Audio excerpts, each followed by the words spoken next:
udaba lunye inhloso yinye ukuletha ke incazelo esicabule singakusiza masibheka udaba lwamaphupho kancane kancane. Kama ku Pastor Uningi i-channel iNewFlick sibonga nje ithuba eliyinqayizivele vele lokukhuluma la ngokukhethekile nawe la ukhona khona uNkulunkulu emekakubusise uNkulunkulu emekakulonde engathi konke okwenza kungaba impumelelo kungakhohlwa ukweseka i-channel ungakhohlwa ukweseka nabantu ohlala nabo eduze nawe abantu ohlala nabo ekhaya abantu onabo emsebenzini noma abantu nabo ebusinessini.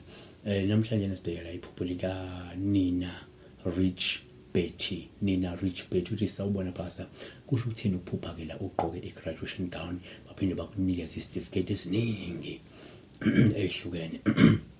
Okay, asibeka nje into yokuqala ufuna siveze ukuthi uma la uphupha uthweswa iziqu lolu uphawu luhle kakhulu ngoba lungasho la ukuthi umuntu ohlakaniphile noma unenhlakanipho, yabona.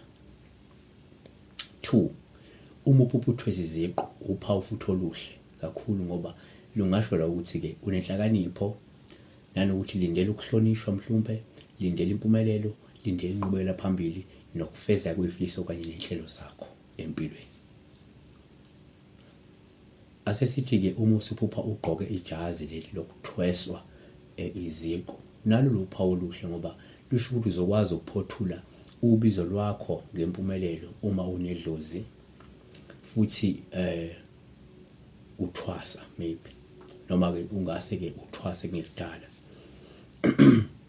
Kodwa futhi uma uphupha la ugqoke ijazi lokuthwesa iziqu uphawu lungasho isigaba nezinga eliphakeme lempilo lungabika la inguquko ezingcono ezizayo lingabika amathuba enqubekela phambili lingabika impumelelo lingabika intuthuko kanye ke mhlawumbe nokuvelela emkhakheni wakho.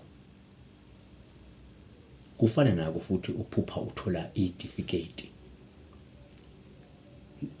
noma izitifiketi ezahlukahlukene naloko kuphawu oluhle ngoba lusho ukuthi empeleni lindele ukuthi ngenzeka mhlawumbe kuzoqashelwa ukusebenza kokwanzima noma kuzoqashelwa igalelo lakho emkhakheni wakho, yabona, noma ungasho uhlonishwe ngenxa yeqhaza negalelo lakho mhlawumbe emkhakheni okona njengamanje, yabona. Noma ke kunenqubekela phambili engahlibe khona ngenxa yokusebenza kwakho ngokuzikhandla ngenxa yokusebenza kwakho ngokuzinikela la usuku khona.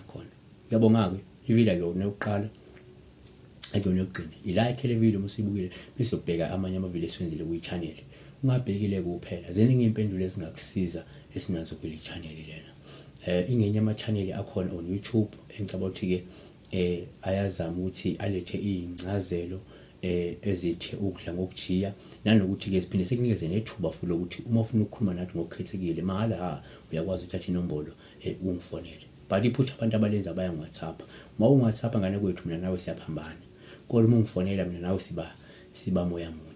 Ngiyakwazi ukuphendula, ngiyakwazi ukuneza isikhathi. Most abantu bangifonela akekho umuntu akwathi ngimncike ithuba. Sikhuluma mhlawumbe abanye more than 30 minutes, abanye sikhuluma an hour, abanye sikhuluma even 2 hours as long as isikhathi sikhona. But uma ungu-WhatsAppile ngeze sikhuluma nokukhuluma. Unless mhlawumbe ubuya ngaphandle kwase South Africa, uphesheya useZimbabwe, wherever la ukhona but la ukhona ungaphandle kweborder South Africa, then you can call me go WhatsApp. WhatsApp umcele sikhuluma WhatsApp. Yabona ke